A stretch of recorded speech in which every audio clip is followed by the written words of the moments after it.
I just realized my BGM was like off that entire time. Like, oh god, my phone. Wait, up, doubling. I don't watch my own streams. That'd be kind of weird, wouldn't it? Hello, Demon Gaming. Hello, Fred, and hello, Vanilla. I guess I should, I feel like I'm supposed to have a like greeting as I go live, but it's always like me coming in like a little bit off the cuff, a little bit out of pocket, saying some wild thing that I've just noticed about the stream. Anyways, welcome, and to all who have been here before, welcome back. I missed you.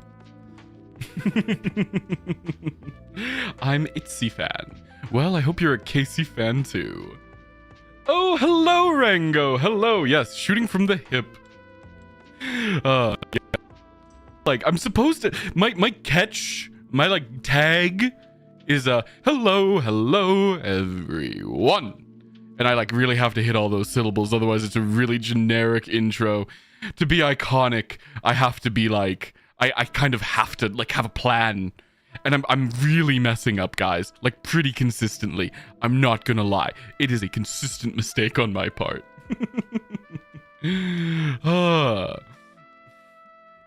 Anyways. What are we talking about today? Welcome. Well then, Demon Gaming, congratulations on being new to YouTube.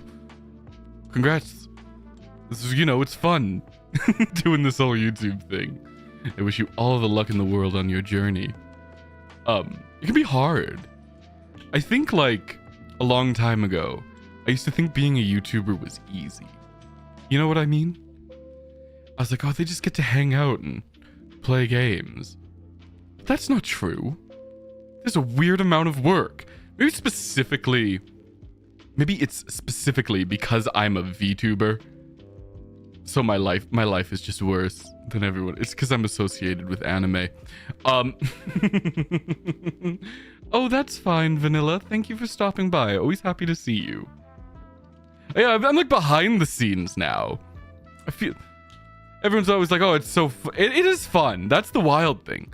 And like many fun things, it's worth doing. You know what I mean?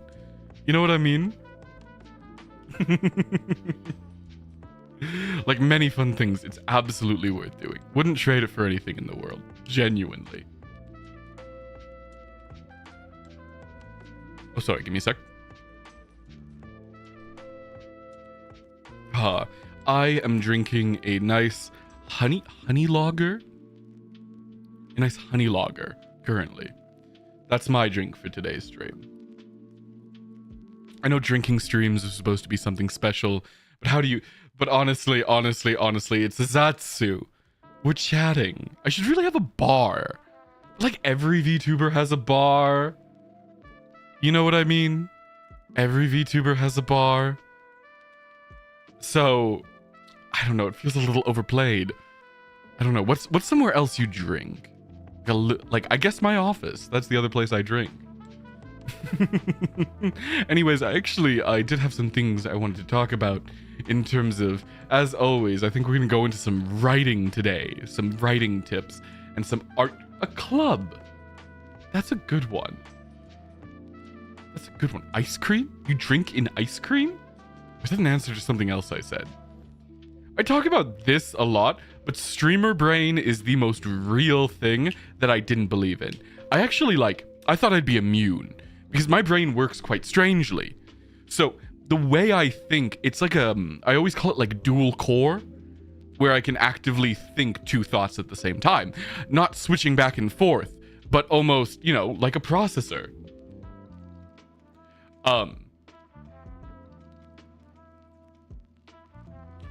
I'm so sorry to hear that, Demon Gaming. I'm so sorry. But anyways. Yeah, like a processor. And I thought that I would have the processing power to avoid streaming brain.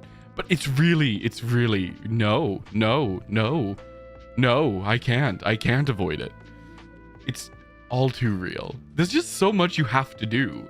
You're speaking, you're playing a game sometimes, and you're reading chat. Ice cream soup, Rango? Honestly, okay. So, does anyone else like a good otter pop? Good otter pop. Really trying to hit that P, you know, just trying to. Hello, Grim. Welcome. Does anyone else like a good otter pop? You know those little. I think they have different names for them everywhere. A freezer pop. I don't know what else. You could call it.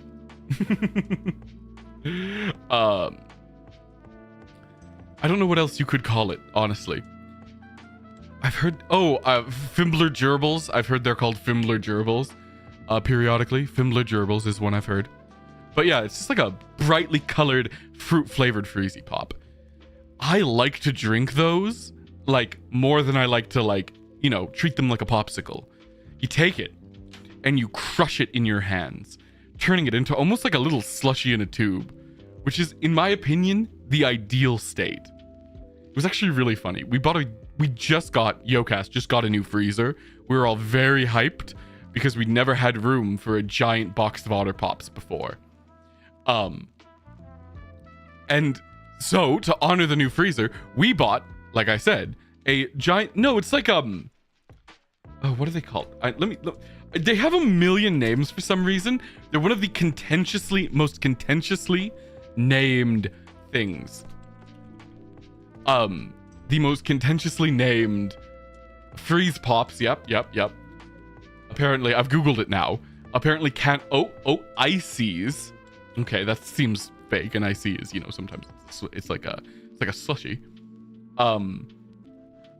Otter Pops, Freezer Pops, Freezies, Cool Pops. I don't know, maybe you might call them a push pop. But I know a push pop is something else. That's like, it has a stick. To me, it's like just a tube of plastic with colorful goo. Not goo. I'm going to avoid the word goo. I don't want to say goo too much. It's kind of unpleasant to hear.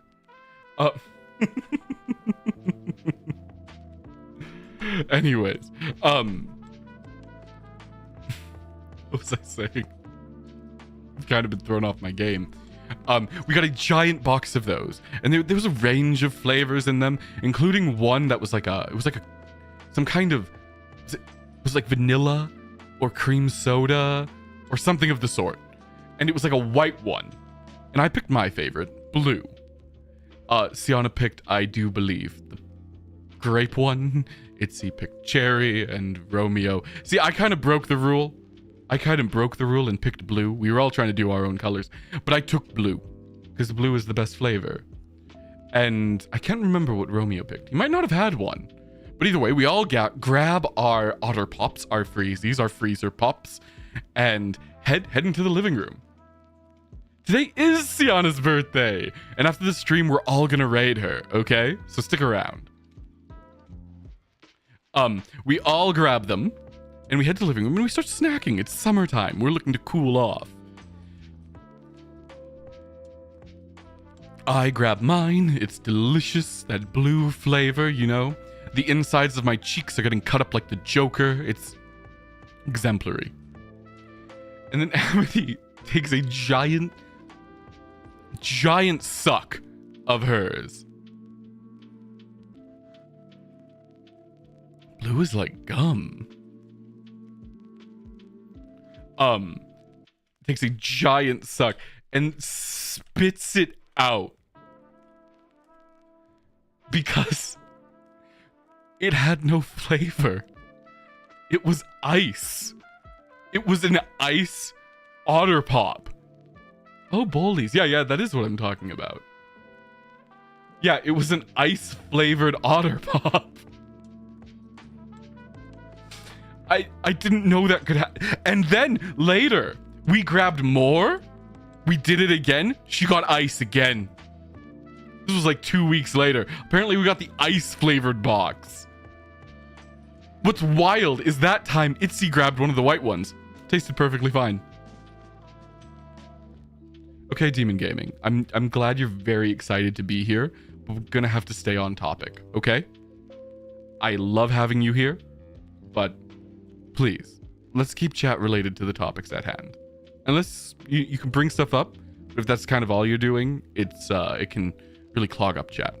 No offense. Thank you. Yeah, it was straight up flavorless. Hi, Zeklis. Oh, or should I call you Zeklis? Zeklis. I don't know enough about Kingdom Hearts, honestly. Should I go into a Kingdom Hearts rant? I don't know enough about it to really. I know enough to know I'm mad. That's what I know. Oh, should I talk about that? Role playing? That's a good question. No, not role playing. It's harmless. It's harmless. I'm genuinely happy about the excitement. Like, I like when you guys come in guns a-blazing, happy to be here and excited to talk to me. I really do. But it can be distracting if like I'm on a story about our delicious and Amity's very unfortunate otter pop and like, you know, people are trying to respond and that's there. Demon Gaming, this is your second warning. Okay. I'm excited about that. That's very cool, but please. Anyways, what was I just about to talk about? Oh yeah, role playing. Okay, so here's the wild thing about being a VTuber, right? And this is kind of hard to talk about. I got a tiptoe here, so please give me a length of rope. Not enough to hang myself, but enough to hold myself off the cliff. I have mixed feelings on it. So like, other VTubers will often be in your chat as a VTuber. And like a lot of people who are starting out as VTubers or whatnot. And they come in character. And like, I'm not perfect in this regard. Because like, especially with someone I've collabed with, it can be what I will say is in terms of what's the word? Decor? There's a better word. Manners, something along those lines. You're a viewer first, and I apply this to myself as well. I am a viewer first. Decorum, sure. I'm a viewer first and myself second. Does that make sense? Like, I wouldn't want to go into Toxic Stream and talk about my history as the Invisible Man. I do that here. I come here, I go live, and I tell you guys that I Minecraft spawned in an empty black room and have no memories of anything before, not counting the horrible nightmares which plague me. Yeah, and that's just how I like to think of it. Because, like, it's weird, especially at this level, right? Because, like, if so much of the chat is people talking about their own lore, it feels less like a stream and more like a Discord call. And, like, that's not really what I'm going for. You guys know me. I'm here to put on a show. You know what I mean? I'm here to put on a little show for you. I'm supposed to be the invisible funny man. I make the jokes. It's never the right button. It was supposed to be this one. Yeah, that's the button I wanted.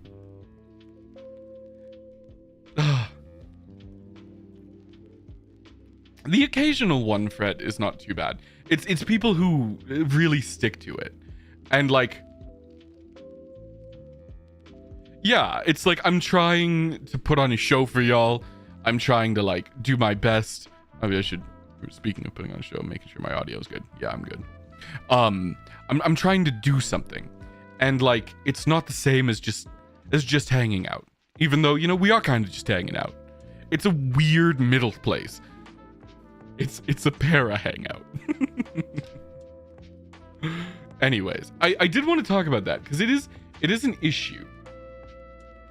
It is an issue. Exactly. You don't go to the theater and like shout back at the players. You know what I mean?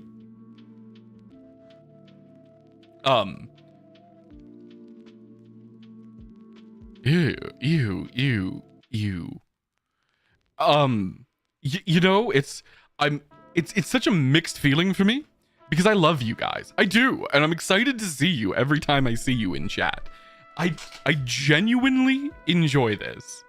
But at the same time, it makes it hard to do my job. You know what I mean? I would say like avoid it in not just my stream, but other Yokast member streams, in your friend's stream. Let it be about them. You're a watcher first. And like, when you stream, I promise I'll try to do the same for you. For people I've collabed with, it's weirder. Because, you know, there's a little bit of like, oh, hey, it's Casey. He's supposed to be here. That's Casey. I know him. Kind of vibes, but yeah. Yeah, so it does get interesting. And of course, gloves are off for fellow Yokast members. But yeah, that'd be my thing. Would be don't. Sorry if that sounds mean. You know, recently, I've noticed my image. I feel as though it's changed. Speaking of. Yeah, it does feel worse on YouTube. There's something about the vibes here. I don't know what it is. Maybe it's because on YouTube, HoloLive kind of set the tone, and they have a very specific energy. And on Twitch, it was Visojo who set the tone. So they end up giving like very different atmospheres to what a VTuber stream is supposed to be like, thanks to those very different starts. No. I'm thinking about my image lately. I think I need to clean it up. I've been a little too lewd. The other day, Itsi was like, Cassius, you give the vibes of someone who would hit on people at the bar. And I'm like, what? The only person I would hit on is myself. And that's what, and I'm like, how do I fix this now? I feel tortured. This is in the back of my mind. Sianna was like, yeah, you're like the Mr. Beast of Yokast, and I don't know what to do about that. I don't know what to do about that. That one haunts me. That one haunts me. Yeah, Rango, that's also a very good point. I don't want to be the Mr. Beast of VTubing. That sounds horrible. That sounds awful. I mean, I know I'm bad when it comes to like views and stuff. I'm Cassius helps 100 deaf monsters. But wouldn't it be better if I helped them see? Oh.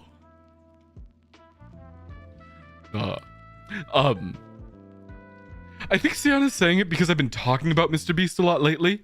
Because I've developed a respect for the man.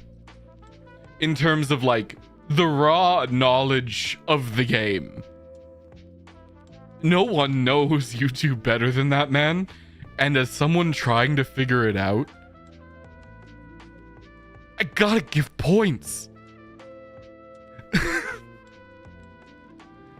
That'd be my whole brand. Oh, should we do what Feastables? They call them Feastables. Facey? Nope. Feasties? Feastins? What should we call them? Our food brand. What should we call it? Cassius. How do I make this work? Snacks. Case snacks. I know there's one that's like right there. I don't know what it is though. Okay. We can think about it. Casey. No, case. The snack case. Yokums. Fuck. Yokums. That's way better. God damn it. God.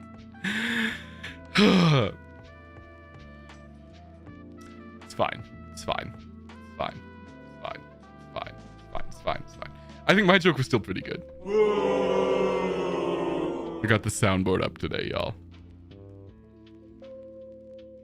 I don't plan on using it too much. I just had to use it twice. I mean, not the soundboard. We got the audience in the room with us.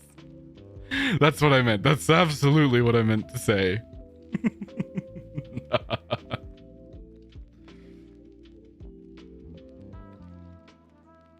Thank you.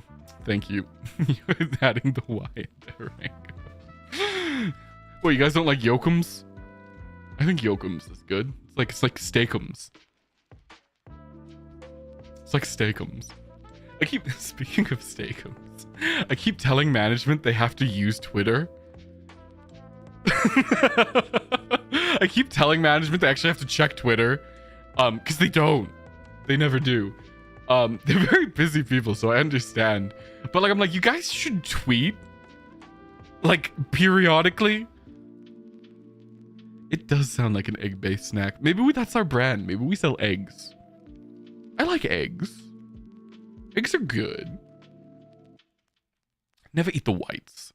For me, eggs in a breakfast are like...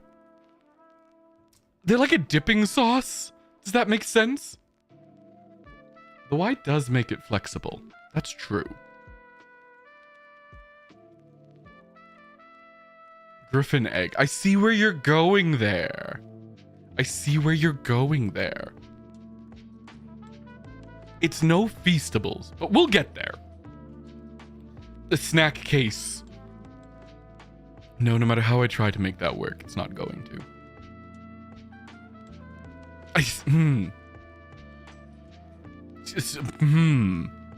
Need to like look up synonyms for snacks.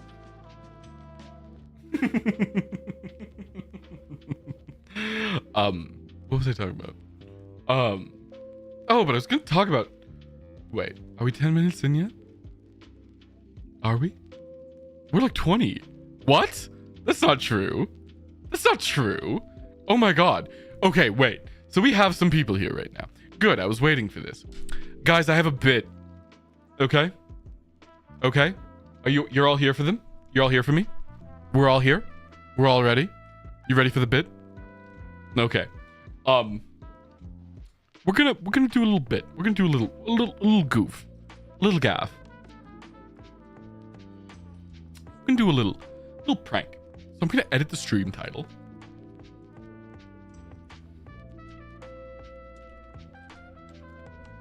I'm gonna edit the stream title.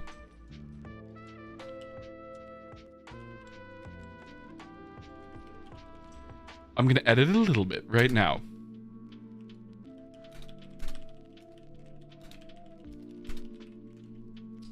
Okay, and just so you know, this is a bit, and we're gonna edit that. We're gonna go to Twitter. I'm gonna put out a tweet. Okay. Okay. Okay. Okay. We're good. We're all together still. We're all together in this. This is entertaining me far more. Far more. Far more.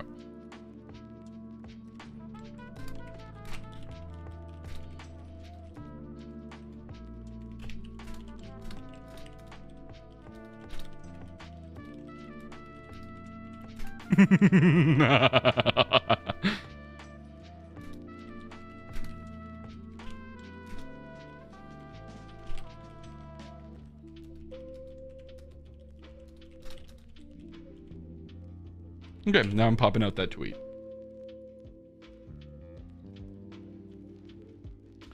And that's what we're gonna do. So people might come in and ask questions. No one say anything, okay? We're all in this together, okay? If anyone asks, you guys in chat, I want you to say, at the start of the stream, he said he wasn't gonna talk about it. Okay? That's the plan. Okay? At the start of the stream, he said he wasn't going to talk about it. And then we'll reveal it at the end of the stream. Sound good?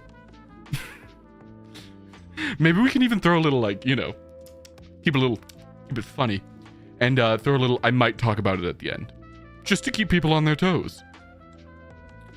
This is the definition of clickbait.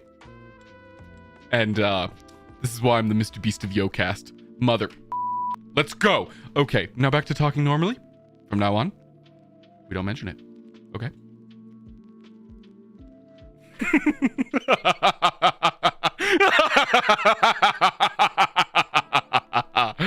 Okay. Okay, I'm excited now. Cheers, chat.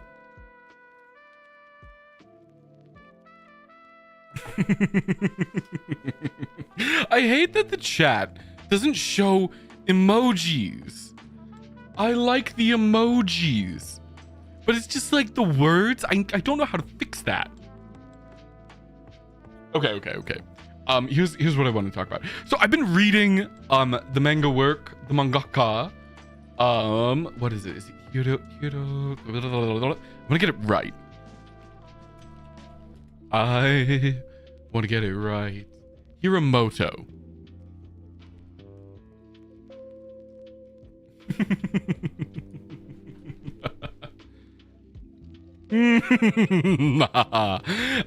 Hiramoto. I've been reading Hiramoto lately. He's the Akira Hiramoto. He is the author of Prison School, which I haven't finished. Raw Hero, Futari Switch, and Super Ball Girls. And as well as an absolute classic, Blue Devil something. Oh, what is it? It's probably his best work, and we're gonna go into this, man. Me and the Devil Blues. Yeah, that's okay. So I love that man as a writer. Like, I actually like his work. I actually like his work, like, quite a bit. I love his work. And here's the thing. So I haven't read Me and the Devil Blues yet. I actually am saving it. I'm probably going to read it now that I've read pretty much everything else he's ever made. Because, you know, it's good stuff. But he has such an interesting... Oh, you guys... I haven't read this one. Oh, looks good. Oh, it's a prison school? Is it prison? I don't know. No idea. I haven't been able to find that one anywhere. Anyways, it's... Okay, so he started with Me and the Devil Blues. It's actually an award-winning manga about blues artist Robert Johnson. It is apparently, to my understanding, a beautiful piece that was canceled due to horrendously low readership. It is a deep tragedy that happened, because apparently it's brilliant. And based on his other works, I fully believe that it is incredibly well done. And it's likely never going to be finished. Yep, it was awarded by the Glyph Comics Awards, and like a ton of other people gave it unending praise. Because it's good. But it did horribly. So, in retaliation to that, he wrote Prison School, which is one of the most fan-servicey comedy mangas possibly of all time. Like, to an absurd degree. And it's good. I like Prison School. I know the ending to some degree. I haven't read it myself yet, but I've had it described to me, and I remember most of what was described. And it sounds fine. Like, a lot of people get mad because apparently the guy doesn't get the girl and da-da-da-da-da. But I think they were kind of missing a lot of the points the manga was trying to make. Because even though he decided...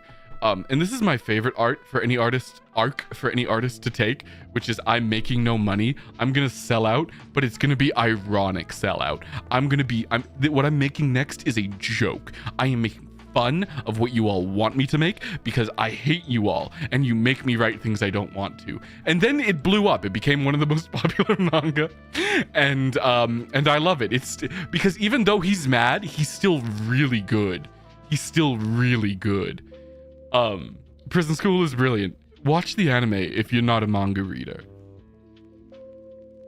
And he was so mad about Prison School. People want it to come back, but yeah, I think it's over. To my understanding. It's deeply funny. He is powered by spite, Rango. That's a good way to put it. By pure, unadulterated spite. He's mad. So the ending of Prison School is coming up. And he decides to write, some would say the artistically suiting ending, some would say a spite ending. People disagree. I can't have an official ruling until I get there. But he writes an ending a lot of people hate. Like a lot of people. And you know what? To some degree, I kind of get that. Because it'd be like watching Family Guy for years. And every now and then there's Family Guy's not the right example. Rick and Morty maybe? Well, people hate that Rick and Morty does that, so that's actually a really good example. It's kind of like Rick and Morty, where they build, there's hints. Well, it's kind of the inverse though, really. It's like the opposite. Prison School is the opposite of Rick and Morty. That's my claim. Anyways. Because it was kind of it's not trash. I don't want to say that, but it knows it's trashy would be the way to put it. There is like a lot of fan service, like I said. The comedy is very youthful. Adolescent would be the word to put it. And yeah, it sort of fits that bill.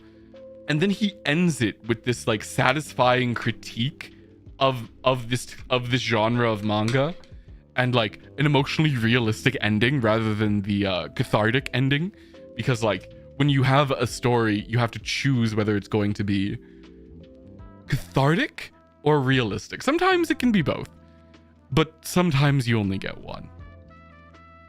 And he went with the realistic ending.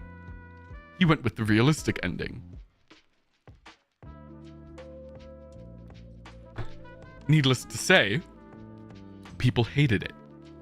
So he writes his next manga, known as Raw Hero, which has the most sudden and least satisfying ending I've ever read.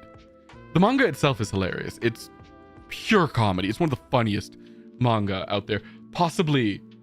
Kind of. And like, if you wanted fast food, you might not enjoy that Wagyu. You know what I mean?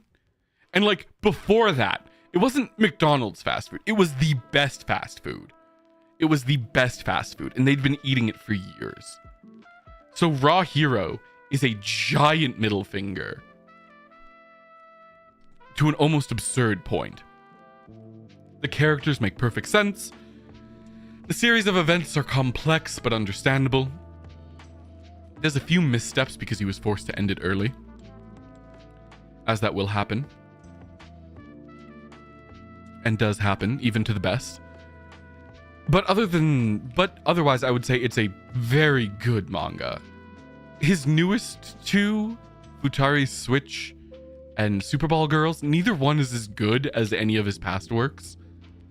But they do have some of the best artwork I've ever seen. They are gorgeous. Beyond gorgeous. They are something truly special. He's a phenomenal artist. I really want to read his Me and the Devil Blues manga because it seems brilliant. And it seems like what he actually wants to make. And that's hard for any artist. But there's also like, it's a hard lesson to learn as an artist, is balance. I talk about this a lot. I feel like I say that a lot. Yeah, there we go. Oh, that was supposed to be the drum roll, the drums. That's fine. That also works. I do deserve a few boos. So what was I saying? So the balance of art is a hard one to figure out because television lies to you. And I don't know why. I don't know why everyone wants to lie to artists. Like everyone does. It's like a weird, okay, so the buttons, it's kind of 4 buttons and like I switch what those 4 buttons do. So there's an A, B, and C on those 4 buttons. So there's like A category, B category, C category. And like this is A1 and this is B1. So like they're different. So sometimes I'll be on A, I'll be on B, or I'll be on C, and I'll forget which one was supposed to be where. I would put sticky notes, but that doesn't really work. I need like a list that I've posted where it's like A1, 2, 3, 4, B1, 2, 3, 4. But I'm fucking lazy, so yeah. Okay, everyone's lying to artists. I was going to say this. Throughout an artist's entire life, they'll be told to make something that's true to them, to make something for themselves. That's a lie. that I hate to say that will not work. Like, unless you're lucky. Because yeah, that's what I gotta do. I gotta make a little note. Well, it has to be a physical paper, because otherwise, like, it's a screen and that turns off. I need it to be like in sight. So I just gotta write it. But yeah, that's so what I always say is, if you make art just for you, like just for you, I'm sorry, but that's your entire audience. It's harsh, but true. Kind of. It's kind of true. Because if you make something that's just 100% you, and you're only considering how much you like it while you make it, that's the person who's gonna like it the most. That's the person who's that's your audience. You are your biggest fan. Congratulations. You should be. But also, so I feel like artists need to have a hard journey, because as a child, they're constantly told, like, follow your dreams, follow your heart, write what's true to you. Don't think about what other people will think about it. But the reality is, you need to consider the world when you make art. It's just true. You need to think, what does the world need in it? Does it need another isekai about someone getting unreasonable power levels? Does it need that? Or is that just what you want? Well, actually, that's what a lot of people want. Does it need a story of a character who looks exactly like me, talks exactly like me, has my exact same name and my exact same life, and how cool he is as he fights gods and kicks down castles and meets beautiful women who all fall in love with him with ease? Does it need that? Does it really need that? Maybe. It's worked in the past. It might need your story. But it just doesn't hurt to take a moment to think, what am I contributing? And does this fill a gap? Because the greatest art in history has been art that takes a look at the world and thinks what the world needs to see. Art is a reflection of reality. So be that reflection. Reflect reality back. And you need to, like, look out to the world to do that. You need to incorporate the people around you. An artist's, what is it said? Every artist, I try to find the origin of this quote, but it is, it's everyone has said it once, which is, good artists borrow, great artists steal. So steal that person you met at the bus stop. Steal the way they stuttered. If you're an actor and you're trying to make a character, that could be really good. That could be really compelling. If you're a visual artist and you see a beautiful mountain range, steal those mountains. Take them. You see a color palette in a can of off-brand cola, and you're like, that works really. I like that. That's pretty. Steal that color palette. Steal characters. Steal visuals. Steal everything. Then you'll have something.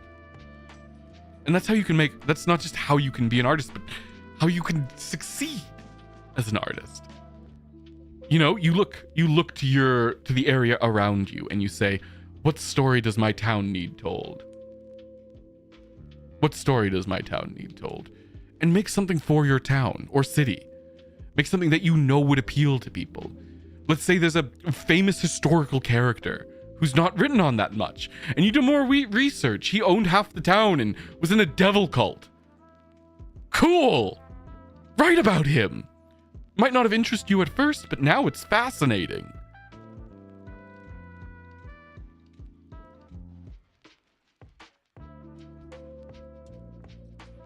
I gotta take my neighbor's car for art. You wouldn't download a car.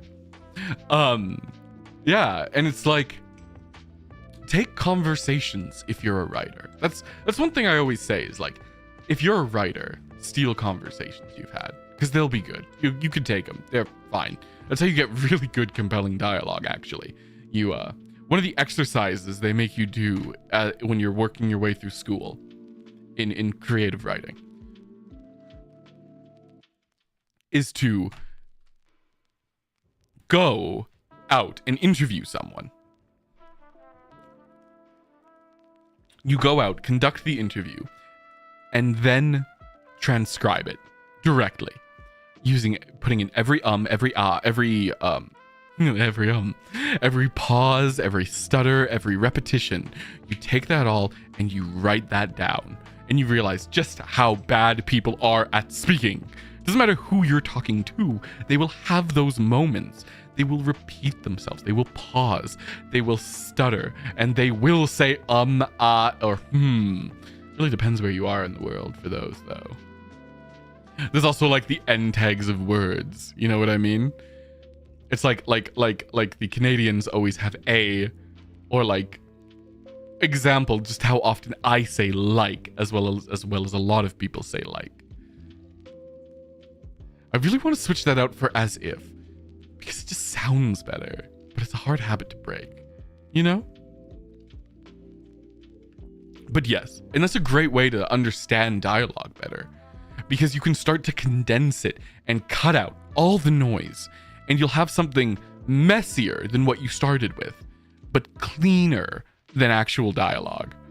I've really been into movies doing hyper-realistic dialogue lately. It's been like a weird little trend in the indie scene. Like the Meyerowitz stories was a great one. Is it Meyer? Yeah. Oh, Meyer. I think it's Meyerowitz. Yeah. It's on Is it on Netflix? Was it on Netflix? I don't know what things are on. That's a brilliant movie. It's actually written and I think directed by the husband of the woman who wrote the Barbie movie. Because you do. You do. I've spoken to your kind.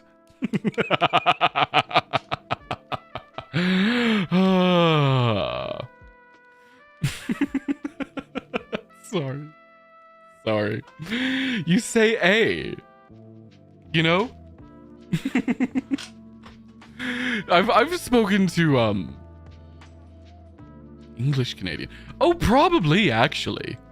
Yeah. You're the you're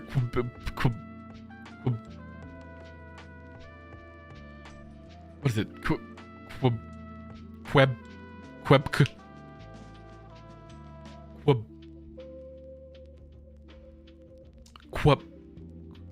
Quebec? Is it Quebec?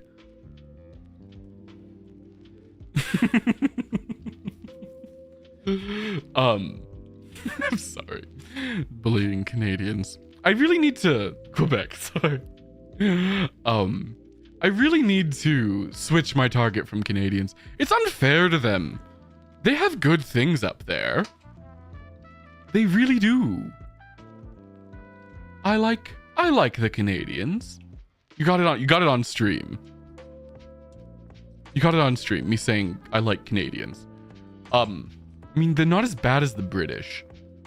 Canada, like, uses food well. It has good food up there.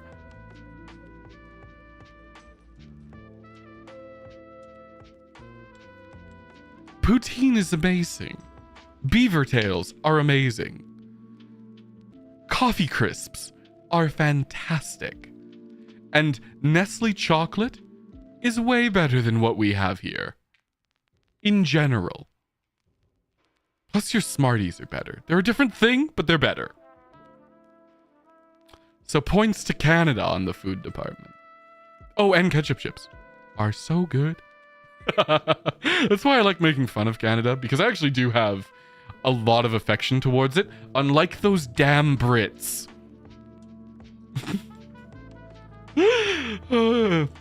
I'm never gonna let Britain live down the French fry sandwich. Is everyone aware of a chip buddy? If not, I'm sorry. This is, wait, I can do this. I can do this. Is everyone aware of a chip buddy? It's horrible. It's a nightmare. Look at this thing. Look at this. I need a photo that shows it well. Oh, that's pretty bad. Oh, that one's worse. I want to be generous. I'll just use a good one. Okay? We're going to do this. You need to see this. You need to see this. You're not allowed to, like, not see this image. It's upsetting. It's a deeply upsetting thing to exist. The Chip Buddy is a French fry sandwich. It is a sandwich with French fries and ketchup. Because no one taught them what food is, I guess. Like no one I've shown this on stream before because this is the second time. This is my second copy of this exact photo. Look at this monstrosity. Look at it. Look at that. Look at that horrible, horrible thing. It's too... Yeah, it's carbs on carbs. You don't do carbs on carbs. I like French fries as much as the next person. Why would I need to eat them in bread? Why couldn't I have... What, it's like French fries with like toast on the side illegal? Oh God, school food. All of Britain eats like an American high school cafeteria. I swear it's true. I swear it's true. Is Teclis here? I want to make fun of fairy bread. I know that man's Australian. Yes, Fred is right. I want all of you to look at it. It's... What the... Who would eat that? I mean, I guess an entire country. Yes. Yes. And you know what? You know what? Struggle meals are valid. I like a good struggle meal. One of my favorites is... I've talked about this in a short and on stream. Beans and wieners. You know, just some canned beans and a sliced up hot dog. That's a struggle meal. That has flavor. It's not like British beans. I've had British beans. How do they eat those? How do they eat those? Those are so bland. I'm constantly mad at the British. They're so proud of their love of beans. They're so proud of their love of beans. Why? Your beans suck. Here, over here, there's like maple flavored.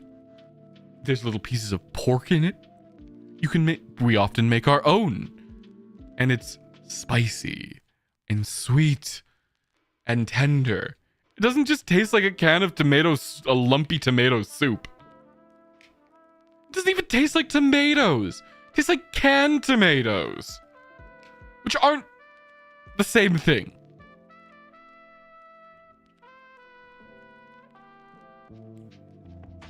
It's like they just ruined everything with food.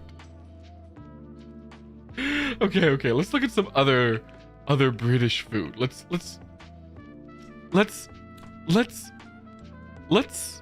top 10 traditional British foods. Let's be mad at the Brits. Let's do this. Shepherd's pie. Shepherd's pie isn't bad. Shepherd's pie isn't bad. A shepherd's pie, that's a pretty good food. Let's give a lot of points to shepherd's pie. They are starting strong. It's a little simple. Oh, Cami Poe. Yes, indeed. Long time no see. We're being mad at the British right now. So not much has changed since the last time you saw me.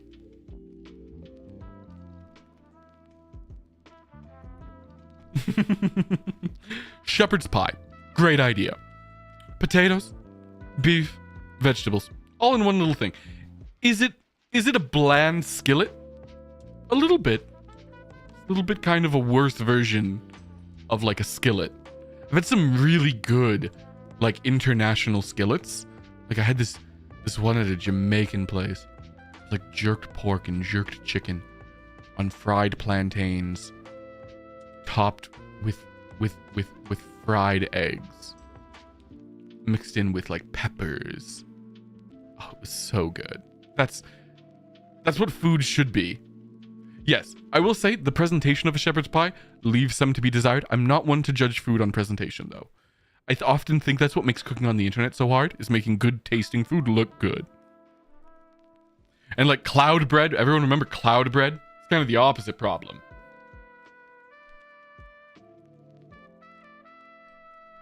Okay, let's move down the list. We have a beef Wellington. Okay. Kind of hitting the same notes, aren't we? Lightly seasoned meat, wrapped in some kind of carb. Really love their carbs there. You know, often bread is served on the side. In a lot of cultures. It's delicious. You can dip with it. It's kind of better that way.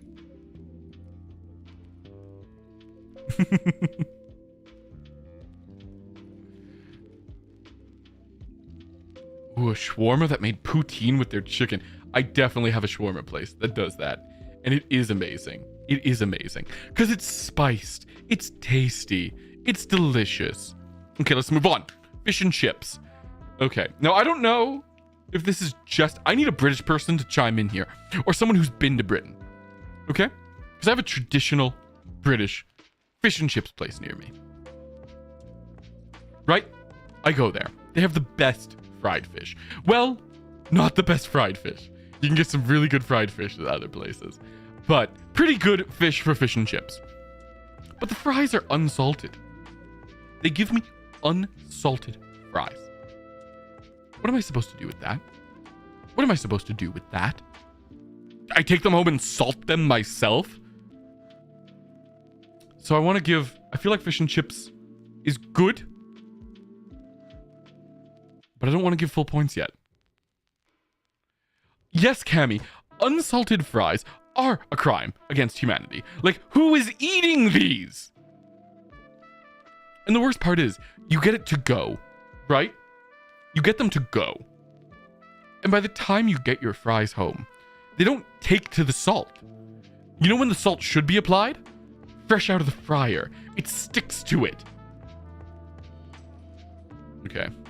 Tikka masala. I'm gonna give partial points to tikka masala. Tikka masala is delicious. It's quite good. It is lesser curry. So we've crossed that bridge. Steak and kidney pie. I've actually never had steak and kidney pie. Haven't ever found it. Haven't ever had the chance. But if it's about what I think it is, steak and kidney beans, or is it kidney? It's actual kidneys. I assume it's kidney bean because they like their beans there. Let's look up a recipe. Let's look up a recipe just so we can judge it properly. Okay, beef drippings, steaks, yep, lamb. Oh, kidneys, actual kidneys. But actual kidneys, actual points for that. I can respect using a little bit of offal, and by offal I am not using the one spelled AWFUL. I am using like awful, like I think it's OFFAL. Yes, I can respect the use of awful. Yes, it does sound like something a cannibal would eat. That's a no, not that awful, Fred. OFFAL. It's a word for organ meat. I always respect the use of organ meats. I think it's a good idea. They're full of flavor. So you know what? Partial points to steak and kidney pie. Still, no recipe I've seen includes a lot of spices. Eaten mess? Meringue, berries, and cream. It's a fake meal. It's a fake thing. What is that? What is that? Just cream and meringue. Why not just have a trifle? Black pudding, yep. Oh, afternoon tea. Obsessed with tea. I want to give points for that, but I also want to take them away. So that's neutral. A Cornish pastry. Meat and veg. It's fine. A full English breakfast. Possibly, and we're going to get controversial here, chat. We're going to get real controversial here. English breakfast is overrated. It is. It just is. Don't need a slice of black pudding, big portion of mushrooms, and a full tomato for breakfast. Not to mention, as I've said already, their beans are bad. Oh, and a roast dinner. Roast dinner is delicious. But in general, here what we have found is a list of meats, veggies, and carbs, and not a lot of flavor. Not a lot of flavor. A lot of stewed meats, which is good, but it doesn't work as well if you're not sticking in spices, man. You need to flavor that shit. Canadians, they keep it simple. They're very based on British food, as is America. Who does eat tomatoes for breakfast? Not to mention, as I said, their beans are bland. I'll say that right now. I've had British beans. Most supermarkets sell them. They're worse than American beans. I like the American, French toast or pancakes? I feel like it's pancakes traditionally, so we'll do that. Pancakes. Canada as a state is based. It's my favorite. It's my favorite. This is the 52nd state, y'all. There we go. There's the fix. No, you were right the first time. Mexican breakfast? Oh my god. It's not even a conversation. Huevos rancheros are so bomb. So bomb. It's so good.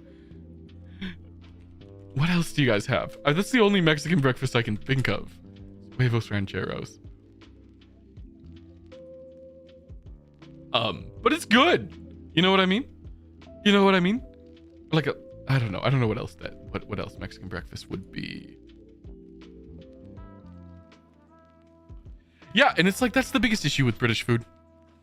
It's the flavor. And I do judge everything based on food. I'm very food oriented as a person. I take a lot of passion in a good meal. I'm just saying, British people, I feel like they're the ones who I'm going to have to blame bay leaves for. I feel like I have to blame them for bay leaves. I don't know what a bay leaf does. I put it in everything. I don't understand it. You take it out at the end, unlike every other spice in the world? Why don't we grind it into a powder? Does it not dissolve? It's not like it'd be too strong if it was a powdered bay leaf. And maybe it would do something. I don't know, though. I think it's like a hex. Or no, what's the reverse of it? What's the reverse of a hex? Something you like wear to stop being hexed. You put a bay leaf in to stop your food from being hexed.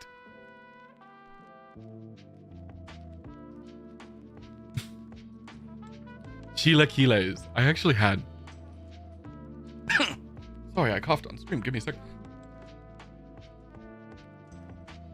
Oh yeah, that's a British food. That's what started this. I brought up the chip buddy, which is my #1 reason to hate Britain. We'll take it down now. It's gone. It's a British food. They eat that there. Savages. Chilaquiles. That family that I sometimes spend time with, like Christmases and holidays and whatnot. That family. They actually have an adopted Mexican daughter. And she spent a lot of time in Mexico. Like a lot of time before she was adopted by them. Very nice family. And she would make me, when I visit, she would make Mexican food. Like pretty authentic stuff. We would travel out of town to get Mexican, like the proper ingredients from a Mexican store. And the chilaquiles are something that lives in my head I've never even had like, she was just so good. And also introduced me to Valentina hot sauce long before it was everywhere. I remember she went down for like a holiday. This was a long time ago. And she brought back like 10 bottles of Valentina. Hello, Vern. Welcome, welcome. 10 bottles of Valentina. And it was one of the greatest gifts I've ever received.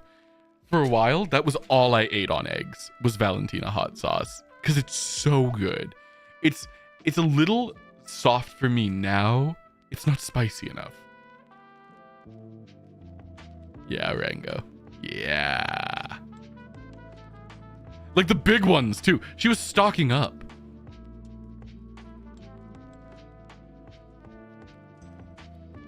And that's just how I ate my eggs for a while. Scrambled with Valentina and ketchup.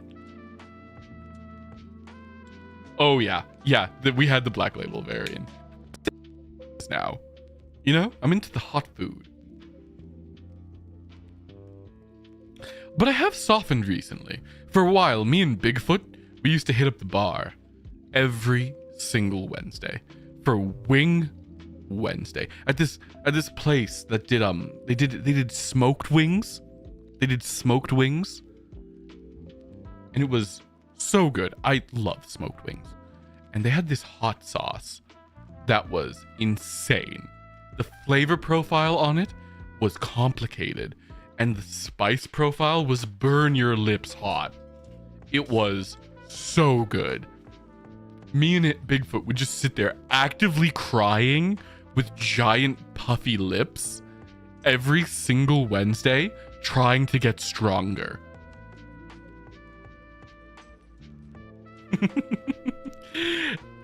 It was a tradition. We slowly did. Because it started with us splitting a batch.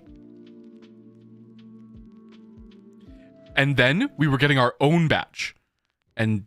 But, you know, having something to cool off. And then we just weren't. We were just eating them. Just raw. We should have entered in the spice competitions. This place does like a yearly spice challenge where they bring out the really strong stuff. But then they changed the recipe for their hot sauce. And it just hasn't been the same. They have spicy sauces still, but the flavor isn't there. It was like a mustard-based one with like a habanero, and oh, it was so good. It was so good. Oh, I think about it a lot. I miss them. Because they replaced their cook. Apparently their cook took all of their recipes, which hurts. It hurts so much. Because like, I admire them for trying to, you know, keep things going. But none of it hits the same. None of it hits the same. Why can I imagine that? I don't know. I don't know.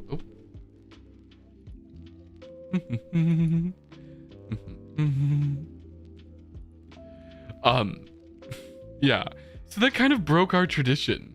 I don't know why. I wasn't working there. I am the type of person who becomes friends with every like establishment I frequent.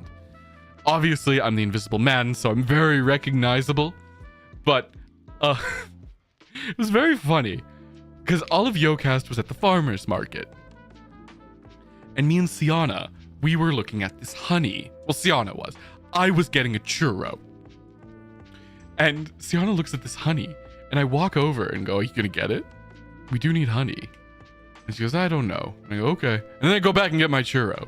Later, I come back while Sianna is waiting in line for the honey, and the guy looks at me and goes, "I've seen you before. Welcome back." And I'm like, "Maybe 2 seconds, but okay." And he doesn't say that to Sianna. And Sianna's haunted by that. We frequent a lot of the same businesses, and we go into places together, all of us. Yeah, I kind of end up with those vibes. Just because I'm just, I don't know. I'm friendly, I'm talkative. I like frequenting a business. I have like a beef jerky guy, and every week he puts aside bags for me because I buy them every week. Well, every second week. Or like my other like There's certain products I just buy regularly, and the people always recognize me. See, the wild thing is I wouldn't even consider myself an extrovert. I had to go on a retreat last weekend, like a company, not a Yokast company. This is for my other work. I actually do, Rango. Wait, before I go into this, I actually do feel like I'm cheating. Honestly, I found a better beef jerky guy, and I've been messed up about it. I've been so messed up about this, about like thinking about leaving my beef jerky guy, because like he makes a very specific product, and I don't know if it's for me anymore. You know, it's weird. But like, what I do? He's at the market. Am I gonna walk past him? I'll feel like a monster. I can't do that. Sometimes I'll come back after not going for a while, and they'll be like, "Hey, where were you?" And I'm like, "I found somewhere better. I'm going to a new coffee shop." Like this coffee shop I always go to had the best breakfast burritos, with these big chunky fried potatoes in there, and like this hot sauce and fluffy eggs. But they changed their burrito provider, and I go in, and now the burrito has like shredded hash browns that just end up mixed in with the eggs, so it's all the same texture all the way through. And that's bad. That's a bad thing. Oh god. Oh, so my hairdresser has to be very specific because they're cutting invisible hair, right? It may not annoy you guys, but I feel it. I feel it on my face. I need it cut. So I need someone who's a good hairdresser. But lately, I don't know if she is. So this is a story. For the longest time, there was a hairdresser. I was low on money, so I went to a local hairdressing school for them to cut my hair. I found someone who did an amazing job. I paid $5 and I got one of the best haircuts of my life. So I go back and I go back and I go back. She becomes my hairdresser. The hairdresser for my heart. We never have a good relationship. Ever. The haircut is dead silent. It's just quiet. I don't know what to talk to her about. She's a very different human being than me, but I tip well, and I've been going to her for 10 years.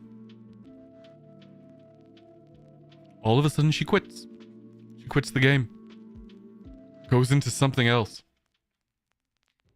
Says, "I have someone for you. I'm setting you up. They'll be your new hairdresser." And I go, "Thank you. I didn't want to have to find a new one." But they don't layer my hair. They don't understand how it works. They're good at talking to me because like they're really into anime and they're really fun and they know video games. So like we have things to talk about. The conversation is better, but the haircut is worse. Can I see my own hair? I am pure of heart, so I do see my own hair.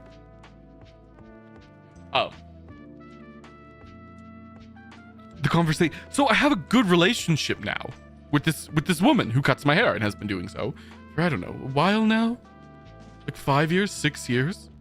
It's been a long time. I've been in this game a while, chat. So yeah. But lately, it's just not good. It's a mess. It's a disaster. I found someone to do my like facial hair, like my eyebrows and everything. They do an amazing job. My face always looks better than my head, and I can't seem to get away from it. And like I said, it's very hard to find someone who can cut invisible hair well.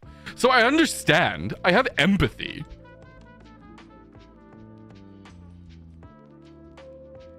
I have empathy. She's facing a great challenge. That being said, do I keep getting a mediocre haircut? It haunts me. Because I can't just stop going. I don't know what to do. I don't know what to do. I need a solution. I think I'm going to have to switch. I have to do some soul searching. Yep. I have to do some hairdresser searching. It's so hard. And like the worst part is, she was in a good location for me. Like just like a block away. But then she moved across town. Twice. I can't even keep track of where she is. Hey, pure of heart can mean pure evil. So you know what? I'm fine. I can't even keep track of where she is now. I have to find out via the email updates.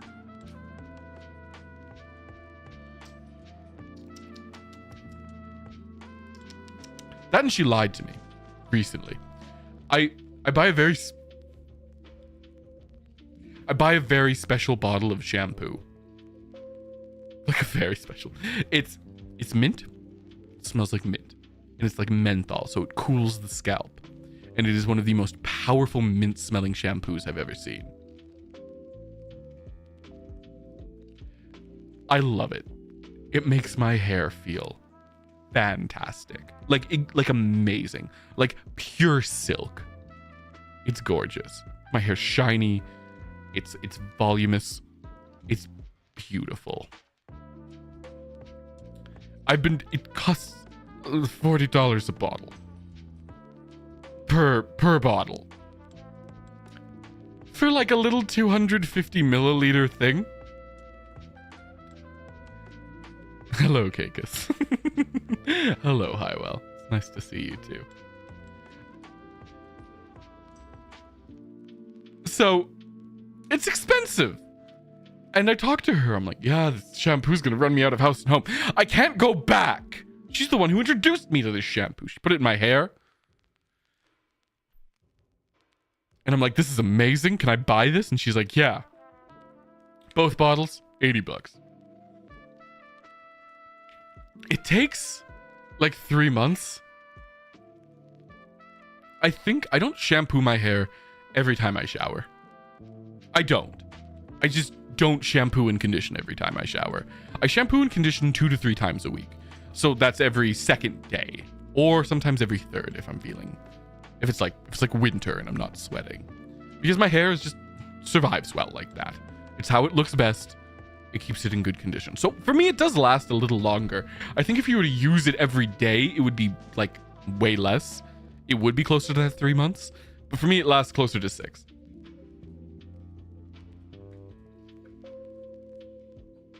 For me, it lasts, yeah. So I'm only buying it twice a year. But the part that upsets me is I'm talking to her and I'm like, yeah. Do you guys sell that here? Because right now, I have to go to the salon she used to work at to buy it because it's the only place in town that sells it. So I go into a salon I don't frequent anymore just to buy shampoo and leave. I feel like Jerry Seinfeld here. It's embarrassing. It's actually embarrassing. But anyways. And she says, oh yeah, we'll carry it. Yeah, of course we'll carry it. I'm like, oh, well, how much do you guys sell it for? Because I felt like this place has been ripping me off a little bit. I felt like I'm being taken for a ride. And she goes, about $40 a liter. Liter? Yeah, it was a liter. I remember that being weird. I think it's like a Canadian shampoo. And I ask what a liter is. She's like, quarter gallon. And I'm like, wow! Really? That's like 1/4 the cost that I'm paying now. And she goes, oh yeah, we'll order it in special for you. So I stop using it because I'm like, I'm not going to buy the stuff from this other hair salon. Well, if I'm going to get this one for cheaper. She brings it in. That other place was not ripping me off. It is the same size bottle. It's like a cup.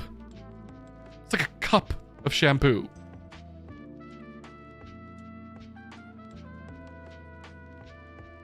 I was lied to. I was lied to by her. She tricked me. I felt tricked. I felt very tricked. Not like slightly tricked. Because I was using like Garnier in the meantime. Ruined my hair. It took forever for it to recover. Either way, that's my story. And I'm like, I still haven't kind of forgiven her. She got my hopes up, man. Like, it's an honest mistake. I would never rate her lower. But I feel a little betrayed. I know it's not her fault. It's an honest mistake. But with like the bad haircuts, she just doesn't put layers in. My hair looks good with layers. It's not working out. It's just not working out. It's just not working out. Yeah, the trust is damaged. And I'm the type of person, like, when I go and get a cut or I'm working with someone on something and they're like, "Oh, what do you want?" I say to my hairdresser every time, "Do whatever you think looks best on me." And they go, "Any kind of direction?" I go, "I'm looking a little longer, looking a little shorter, maybe something da da da da da da da." And I say, "Well, do whatever you think looks best on me," because I want to trust them. Because they're better than me, right? Like that's the thing. If I don't know what hair looks good on what people. That's literally their job to know that. Why wouldn't I trust them? But I don't think she does know. I don't think she does. I feel like I am too, Highwell. Because I'm a trusting person. And I tip... Well, my logic is if I tip well and I keep coming back, they can be someone I can rely on. Because that was my first hairdresser. I went to her for 10 years. I tipped well every single time. And I said, "Do whatever you think you looks best." And I looked amazing for years. It was a good relationship. And now I just feel like I've lost that. It's tragic. I'm still friends with her on Facebook. I see her updates. Yeah, that's what I'm feeling, Cammy. That's what I'm feeling. Now I have to like trial and error this. You know what I mean? I don't know. I don't know. I don't know. Like, I guess my haircut doesn't need to look good. I'm the only person who's ever seen it. Quite literally. Unless anyone in the audience is pure of heart and has an opinion. Anyone? Anyone? Anyone from the peanut gallery? No? Okay. Anyone? Any pure of heart members of my audience? No? Okay. That's about what I thought. But yeah, that's been my experience. Oh, thank you, Grim. Pure of heart. You know what? I would actually believe, Grim, that you're pure of heart. You spend a little too much time with Itsi, though.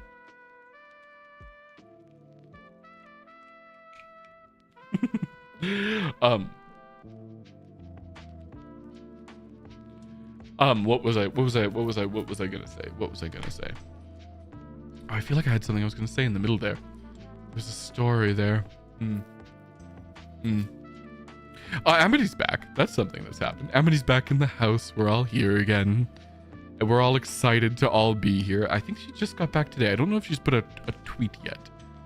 Yeah, she's taking this week off to like recuperate. She's got a lot going on. What do you mean I'm old because I use Facebook? I worked hard. Okay, let's talk about this. For a while, everyone was saying Facebook was for old people. But that's where you got the really good meme pages, I'm not gonna lie. And before everyone comes at me, no, I mean like the weird stuff. I mean like really strange, alternative, insane people Facebook posting. It was the best. This was 2013, so that is 10 years ago now. Which is just dawning on me that was the last time I really enjoyed Facebook meme pages. Oh no.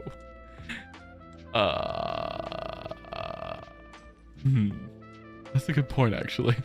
Maybe I am old. Silent generation. I mean, technically you're correct. But anyways, what was I saying? They had good memes. Okay. I feel like I'm not gonna live this one down. I feel like chat will mock me for saying this, but I'm right. I'm so right. It used to be good. There was this golden period in the middle there where like it had the best shit. It had the best shit. I'm not wrong. I am 123 years old. Born in the year 1900, January 1st.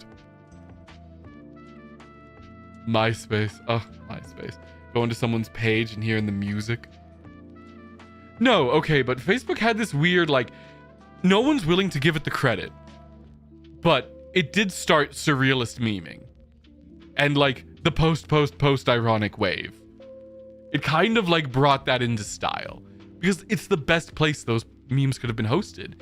Is the platform where non-ironic memes kind of took off. And that was back when, like, Instagram hadn't quite got it yet. Instagram was still just pictures of people. We're gonna get nostalgic here. Reddit was bad, because it is. Tumblr was bad, because it is. 4chan was bad, because it is.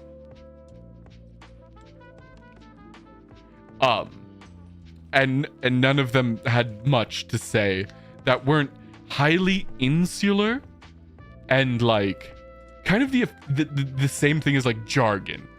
It was very insular. You had to be from those communities to understand those memes. That was just how it was. This is back when Reddit was still saying the narwhal bacons at midnight. Those are dark days. And Facebook was out here making e-memes 5 years before they ever popped up on any of these other sites. Like wait, I can do it. Wait, no, fuck, that was wrong. Like that. Remember that? Yeah, get those E's in chat, everyone. Facebook was out here with like post-ironic surrealist memes. Way before anyone else was. And it was the jam. Because a Facebook page was ran by a person with a single creative vision. So you had people, like one of my favorites at the time was like Freddie YOLO, who had a distinct idea of what he wanted to post. So he did. And you had all these like meme pages that had distinct vibes and atmospheres. And it just was different back then. It was the day. It was the place to be, man. It was kind of like hanging out in a club that's long since stopped being cool, but you go there ironically, so it's kind of good again. I will admit that's a while ago, but I don't know. I joined a lot of like Facebook groups and made friends there, so I kind of became attached to it. It's actually like I'll talk about like my struggles with people in the past, like why I struggle with like online communities. It's because of these groups that I was in. And I feel as though what I learned then has weirdly enough applied to Discord servers now.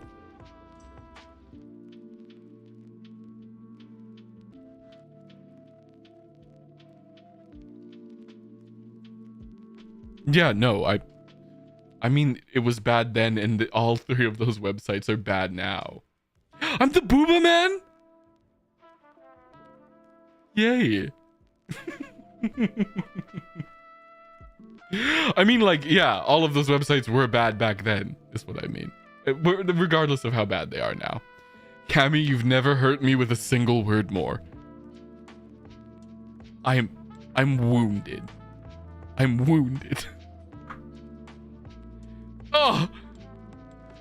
Oh, the damage, the brutality. I was so happy. I fell like Icarus. Feels like Hot Spice.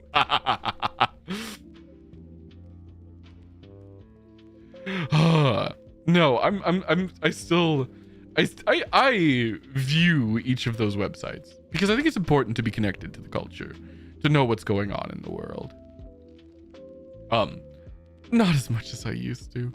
I've never gotten into Discord servers because of my time on Facebook, where like, I don't know. It's like high school, I swear.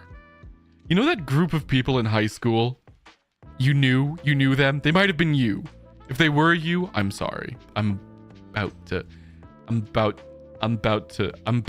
give you a cultural reset. You know that group of people in high school? There's like 5 to 9 of them. And all of them are kind of banging each other. And everyone is cheating on each other. And people are switching partners every 6 months or so. And they all always hang out and talk to no one else. And they're constantly all vying for each other. And barely speaking to anyone else. And they get so tight that it has to be unhealthy.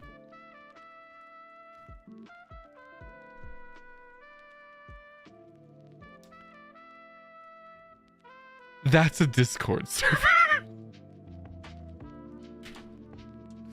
Sorry. It's just the vibes I've gotten from the few I've been in. Oh, and of course the third part, which is there's always one friend who's worried they're going to be kicked out of the only group of friends they have. And they're like constantly scared. So they become a massive people pleaser. And sometimes that's more than one person.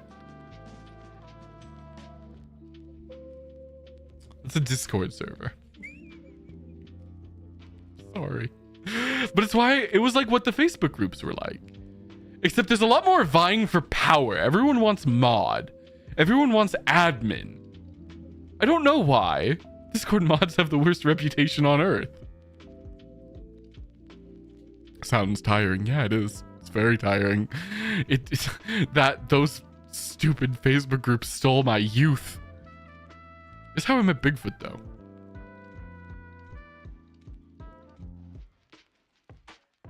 Sorry, I had to cough.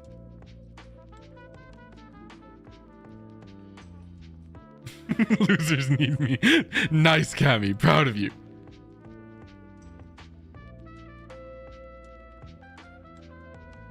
Yeah, that's just well, I was in fandom. Like niche fandoms. Niche fandom groups, and it was brutal. It was so brutal. There were like dramatic takeovers where like someone would be given admin and then they would delete all the other admins, and like there was fights, there was rebellions. It was crazy. It was so dramatic. But you know, I was very lonely at the time, so they were my only friends. So I stuck around. Like I said, they took years off my life. Yeah, actual revolutions. Actual revolutions. In fandom Facebook groups. Do people not have better things to do? Because like, it's and I feel like that's that way on Discord servers, but Discord servers are ran a little smartly, more intelligently, where like you can't just delete the admin. Don't know what was wrong with Facebook.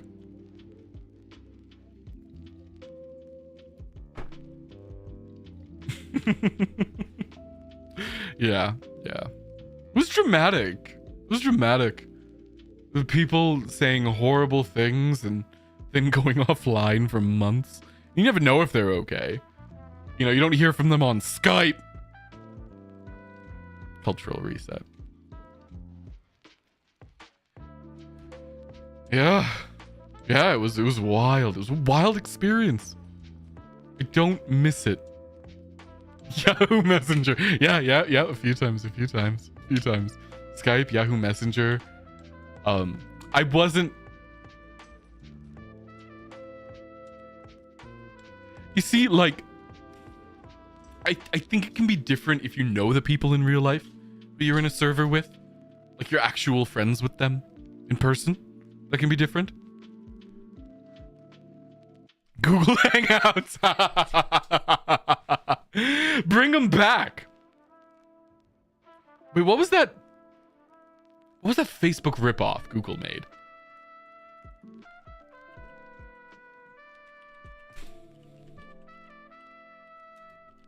What was that? Does everyone remember that? What was that? We are friends IRL, unfortunately. No, trust me, it's a good thing. Google, Facebook. What was... Google made... Google Plus. Ah, I miss Google Plus. Bring back Google Plus. That place was horrible. No one used it. It was great. I love social networks with like no one on them. You can find some truly strange people. One thing I remember always doing was like going on Skype with Bigfoot, and we would find insane people on Google Plus, like who actually use the platform. I remember one guy, it was and like his pet pig, like wearing an assortment of anime themed outfits.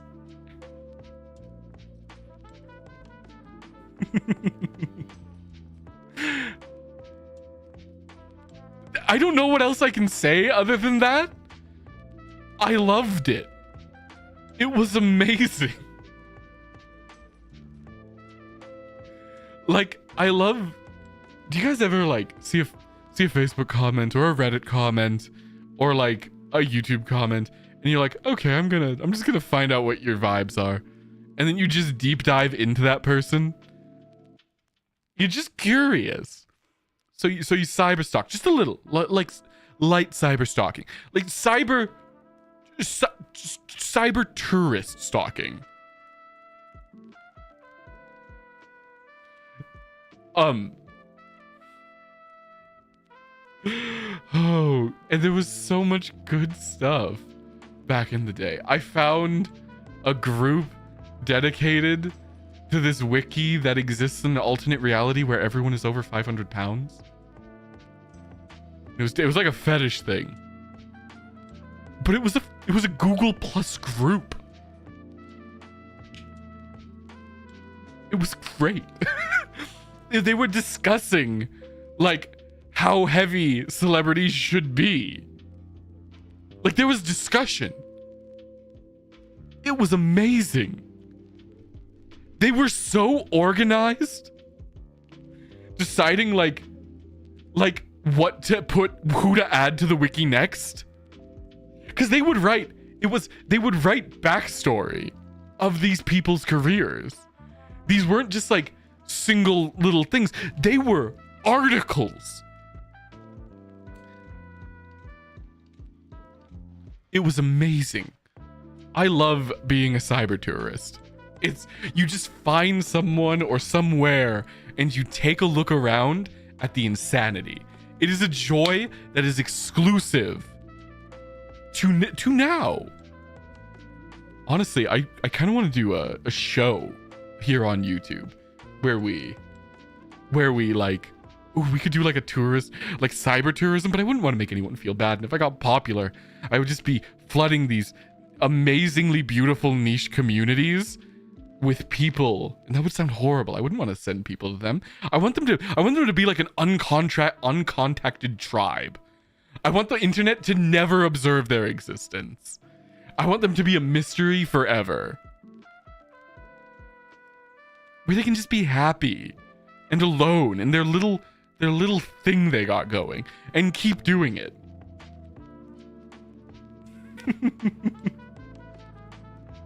Yeah, so I'm conflicted, but I also think it'd be the funniest thing I ever do. So, you know, never show site links, but people would find it. I want, there needs to be a field of study about like internet anthropology. You go to dead websites and unearth them. Like another thing I did for a while was find dead Minecraft servers and just that were like open to the public and just walk around them. you'd see signs about like, I can't wait. Hey man, thanks for the diamonds. Play again see you on Tuesday. And there was never a response. Maybe they never played again. Maybe they did. Maybe he got the message. I don't know. And you see their old houses with all their stuff in them.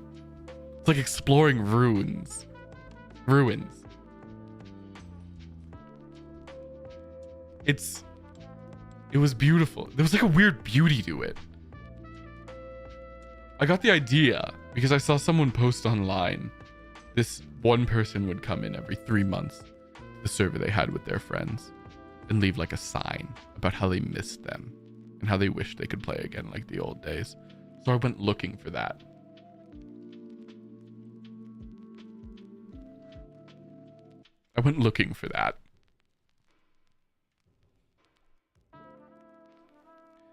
And I found it. I found stuff like that. I found people saying goodbye.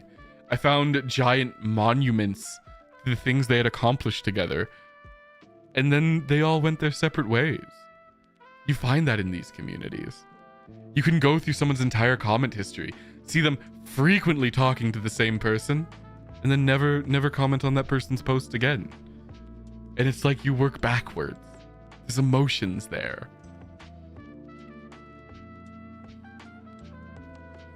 You know what I mean? It's so wild. And that's like, yeah. Cyber tourism, I really like. That's cyber tourism. It's like emotional tourism, but on the internet. Or you can go to someone's profile and see them like become interested in something. I love doing this one where like you go to someone's profile who maybe is like, maybe you're on a Warhammer subreddit and you go to their profile and you go all the way back to the start, right? And you look and they're like, hey, just getting into Warhammer. What should I be doing? And then you see another post like, I bought my first minis. I'm going to paint them. And then you see another post like, my army's getting there. I can't wait to join in at the live games. And then you see another post where the army's huge and they're getting into even bigger things. And they're like, this is my new mega project. And then you see another post where they're playing in like they're like, oh, I went to this con. It was the most fun I ever had. I'm so glad I got into this hobby. And you just see their growth as they get into something. And then by the end of it, they're talking to the new people, the people who are just getting into the hobby, and they're telling them that they're doing it wrong.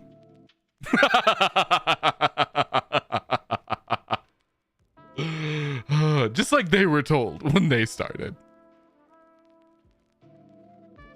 And I love that. I love diving into that. I love going to seeing someone comment on one thread and be like, oh, they're commenting on this. This person's talking a lot about Owl House. I wonder if they're a fan of Amphibia. And then you go, and yeah, they are. They're a huge fan of Amphibia. And you're like, oh, that makes sense. That's why I often say, like, you guys make sense. Because, like, if you know one thing about someone, you can sometimes glean something else. What is it? Inductive reasoning, I do believe it's called. Where it's kind of like a guess. I like the Owl House. Like, quite a bit. I think it's good. I don't know why people talk about negatively about the animation. I don't know why. It's really good. Like, it's one of the most well-animated children's shows I've seen in recent memory. It's really good, especially those action scenes. It's got Sakuga, man. It's got Sakuga. I like it a lot. Don't have any issues with it. Gus was kind of done dirty. Didn't really get a lot of time. Ended up getting ignored. Only got one hairstyle. That's offensive. He should have cooler hair. Kind of stuck with the same lame hair. Not a fan of that. Everyone else got like 5. Gus got 1. Rude. Rude to poor Gus. He was a good character. Yeah, certain characters kind of got pushed away as the show went on. I was never the biggest fan of Hunter, just because he was really edgy at the start. I know they did a lot of good work with him. The bird death was... Oh. Spoilers. The bird death was a little overplayed. I didn't fully buy it. I get they were attached. You know? I get it. But, like, I don't know. It's kind of... Killing an animal in a story, I'm never a huge fan of. Like, to be entirely honest.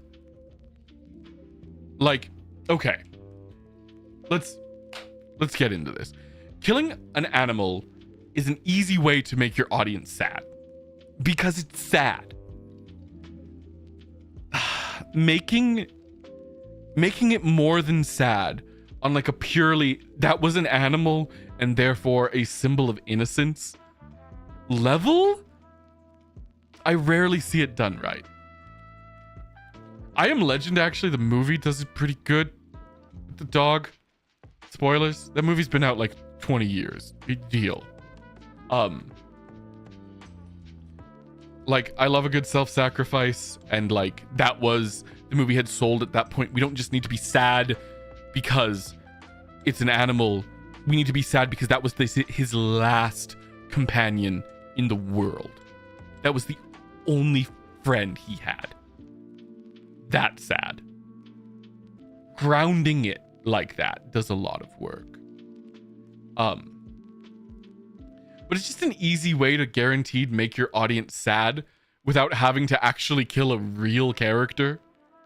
Because I'll be honest, it hadn't really sold me on Flapjack as a full character yet, nor had it fully sold me on Hunter's attachment to Flapjack.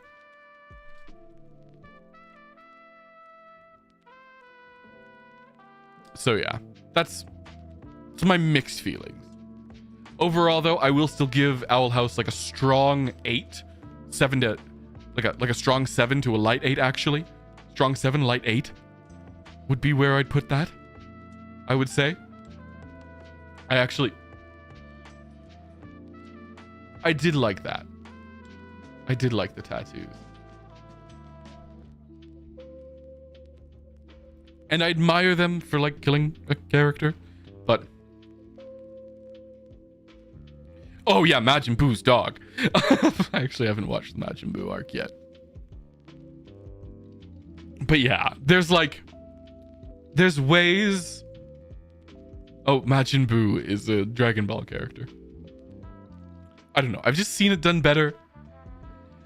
And I would have admired the show more if it was willing to kill a full-on main cast human character.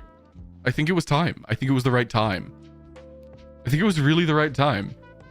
It would have been emotional. It would have been tense. They could have killed Gus. He had enough character development to die. It would have affected me more. And it would have driven everyone a little bit more. Actually, the correct choice at that point in the story was Willow. I'm just right. Character arc was mostly done. By the time Flapjack was killed, her character arc was done. She was given enough development. It would have made room for Gus. And it would have hurt Hunter more than Flapjack.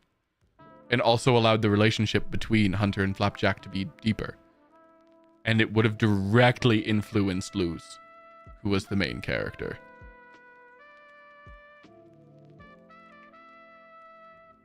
It would have worked better, I think, if you led up to it right.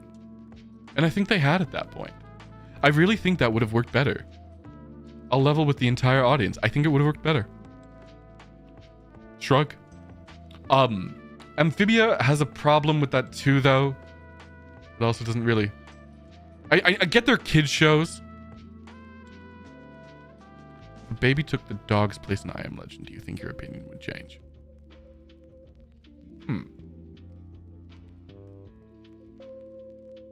I mean, yeah, it's a baby.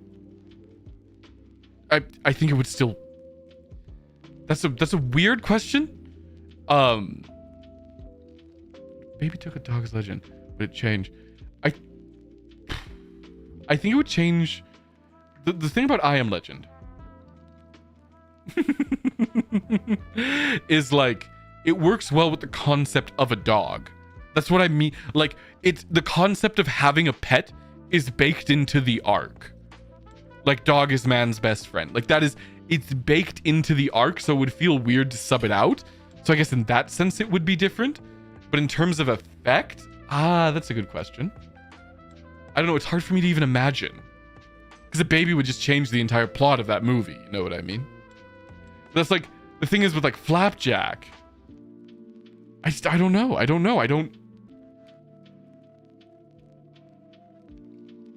They did cut them, each of those shows, tragically short.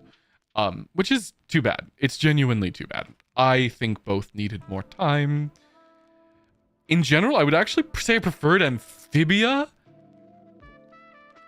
Yeah, probably.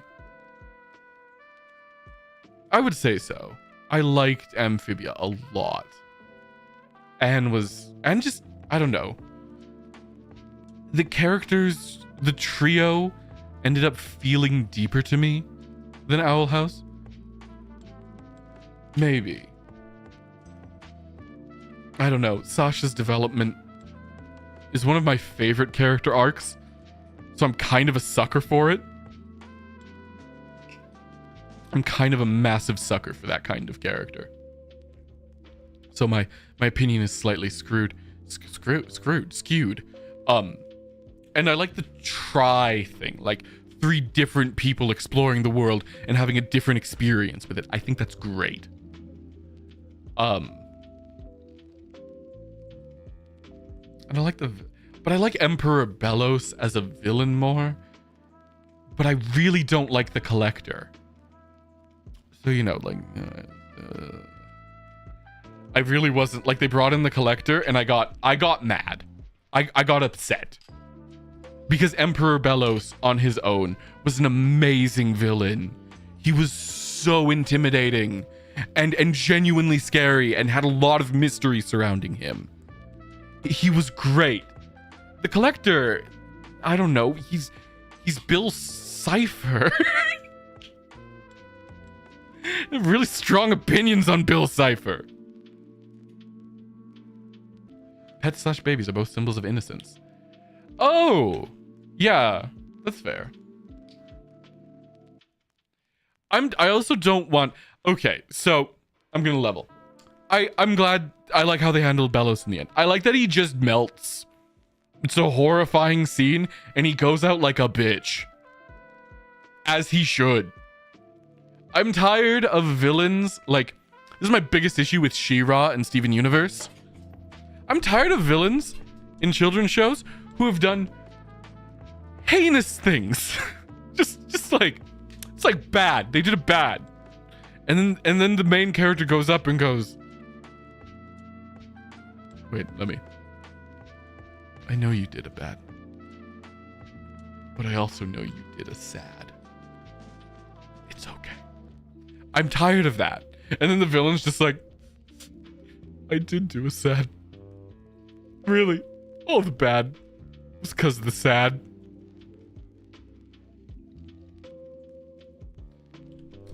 I don't like that. I don't like it at all. I hate it. I really hate it.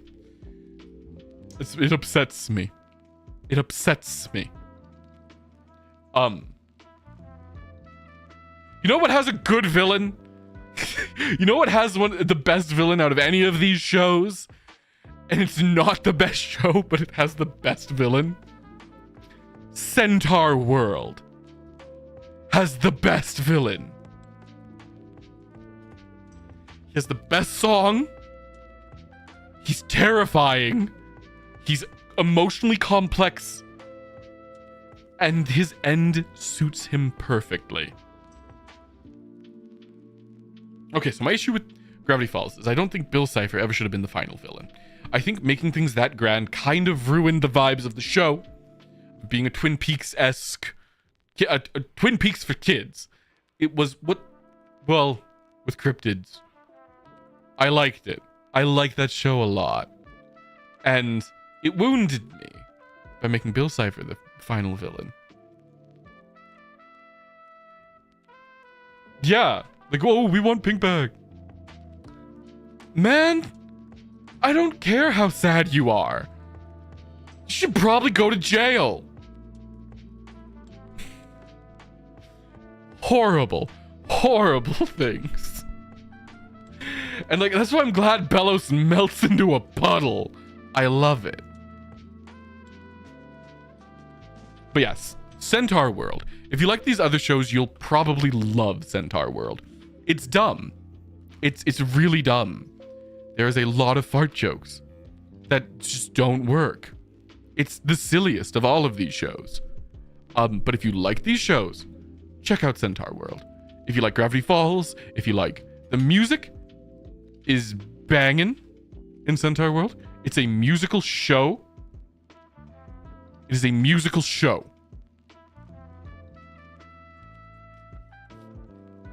So the music is banging. The characters are actually almost all of them really solid. Some a little ridiculous, but really solid.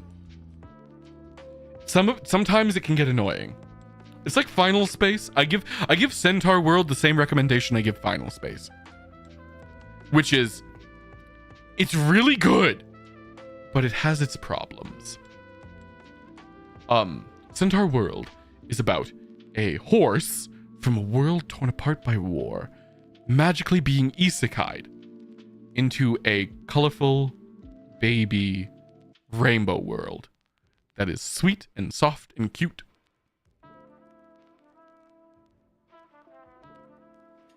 First episode won't sell you. You gotta keep going, Rango. It's an uphill climb. Just wait until you get to the Nowhere King. Just wait for the Nowhere King. The Nowhere King is so good. It's fucking insane.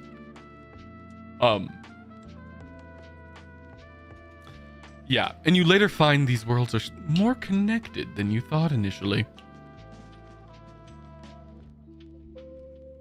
Yes. But it's like Final Space. I love Final Space. That show is hard for me to watch. It's genuinely hard because of the main character is insufferable.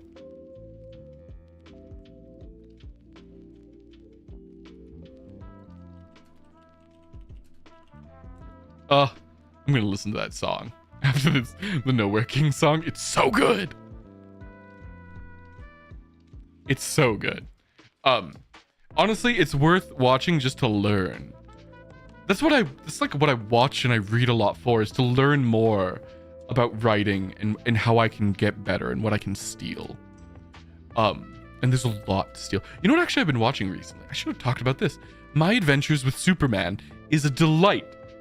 It looks like Voltron, but I don't think it'll have any of the many issues Voltron had.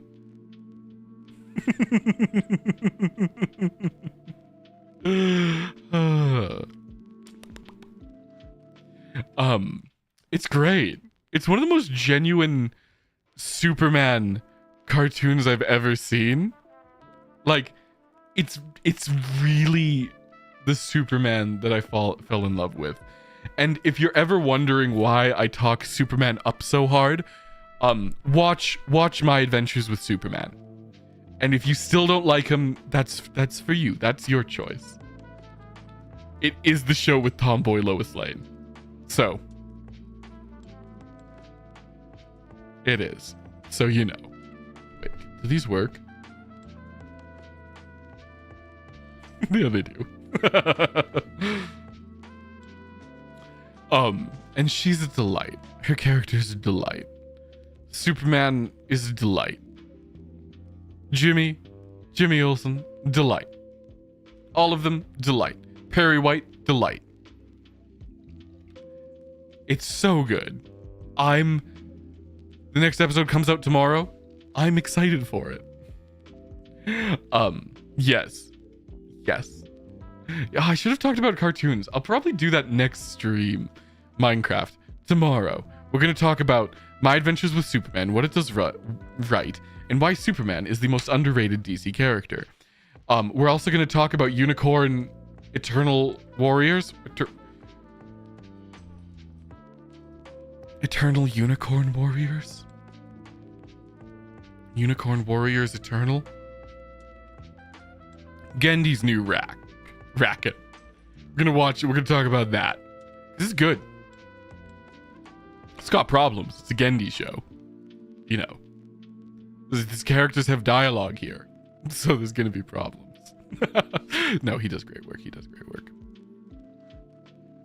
Yeah, Cammy. It's really good.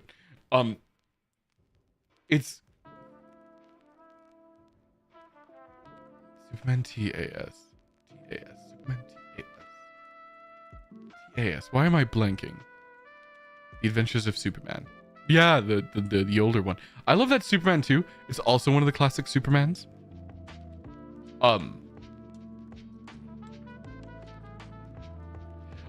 Debating on whether you should wait. I wouldn't wait because they're having fun revealing who characters are. Like, they play around with, like, giving them their names.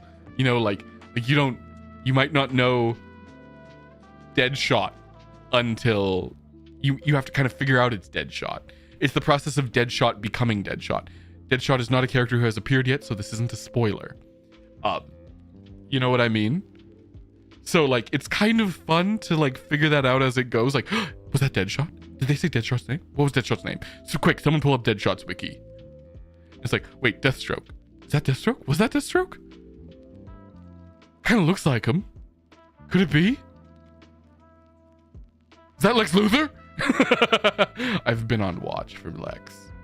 He's one of my favorite characters. Oh, Sianna will be starting. I should pass you all off to her. Is everyone still here? Okay. Now, before I pass you on to Sianna, I feel like I should speak on this. Because as the stream title indicates, I'm not going to talk about the drama. But everyone who's been waiting, everyone who's been very patient, I'm sure you're all very curious about this. And I would feel wrong having you all be here without there being a clear answer. You know what I mean? Wait, I'm just going to make sure Sianna is about to go live. I'm just going to make sure she's going to go live. Yep, 15 minutes, 16 minutes ago. Good. And I would feel rude not giving you some kind of answer. So here's what happened. I thought it'd be pretty funny to name the stream that. It was a bit like a funny little haha tee hee ho ho ho.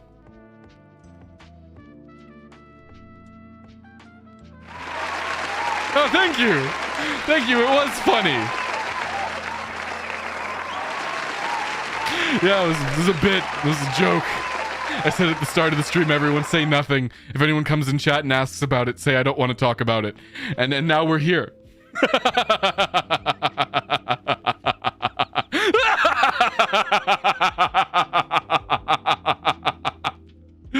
Yeah, no, there's no drama. Are you kidding? I'm drama free, baby. Always am, always will be. You thought Cassius fell into the drama pool? No, I'm free of drama as always. You can always come for your drama free Invisiboy. You kidding? I didn't fuck up.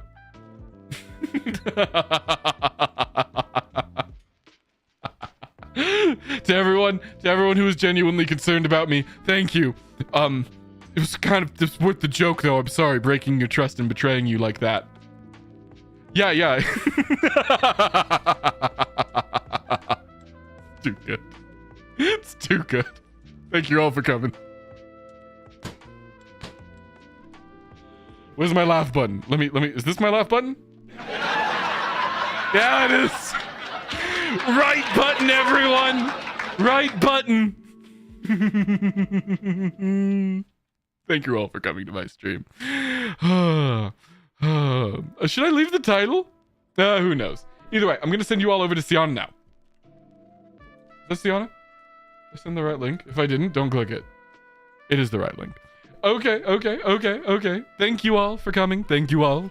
I had a delightful time. Nice to see some people I haven't seen in a while again. And nice to see some people who I just can't get enough of again.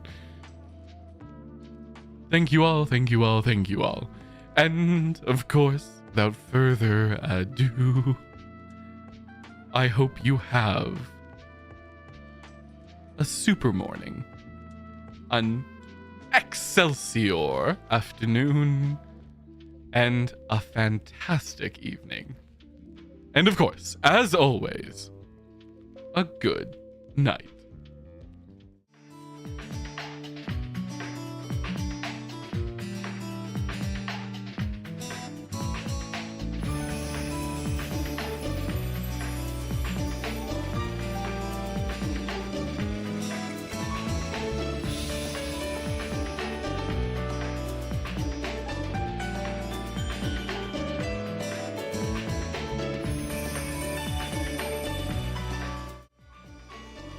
Wait, I'm back.